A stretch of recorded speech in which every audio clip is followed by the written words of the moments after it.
Hare Krishna. So we are trying to understand the effects of increase in a particular mode so that we can ourselves understand that we are affected or infected by which mode of material nature. We have seen goodness, we have seen passion, and now let's see the mode of ignorance. What are the effects in mode of ignorance? Shloka number 13. Aprakasho pravrittischa pramado mohevacha tamasyetani jayante vivriddhe kuru nandana. Now Krishna is saying, O Kuru Nandana, O son of Kuru, tamasi vivriddhe. When there is an increase in the mode of ignorance, etani jayanti, all these will manifest. What will manifest? First, aprakashaha, absence of light or absence of illumination. That is, darkness will manifest. Second, apravrittihi, inertia, not doing anything. Pramadaha, madness. And mohaha, illusion. We saw, when it comes to mode of goodness, what was the effect? All the 9 gates in the body, they were illuminated with knowledge. Mode of passion, we saw, the person is like very active, hyperactive.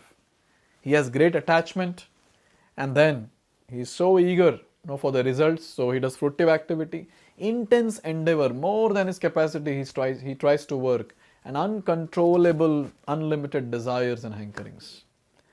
Now you see, in mode of ignorance, it's completely opposite. Darkness, the first one is darkness, which is opposite to mode of goodness. And after that, the others which are there, that is the inertia, madness and illusion. So inertia, not doing anything, that is completely opposite to mode of passion person. And there are extra negativity here, that is madness and illusion. So in this way we see that when we come in mode of ignorance or when we are infected by mode of ignorance, these things will manifest in us. It is said here that when there is no illumination, knowledge is absent. So what do we mean by darkness? Darkness means absence of knowledge. Avidya, absence of knowledge. This avidya leads to ignorance. And one is in the mode of ignorance, does not work by regulative principle. He wants to act whimsically for no purpose. So person in mode of ignorance, he doesn't have that much of capability to understand also. Or even if he understands, he does not want to do things according to the regulative principles. He wants to enjoy. And how he wants to enjoy? By going against the Shastra. He does not want to follow the injunctions of the Vedic scriptures. He just wants to do whatever he wants. And guess what? In such a state of mindset, he commits various sins. And his eating habits, his lifestyle and everything around, his dealings with people, everything is degraded. Easily we can make out that, oh, I am in the mode of ignorance. Oh, that person is in the mode of ignorance. And then it is said that even though he has the capacity to work, he makes no endeavor. This is called illusion. So he has full capacity, he can do it. But then, leave it, I don't want to do. Laziness. He does not want to move ahead. Inertia. He does not want to do anything. And he's happy. We say, right, ignorance is bliss. So that's what happens here. A person is in his own world, ignorant of anything and everything. And he's just thinking that he's blissful. Although consciousness is going on, life is inactive.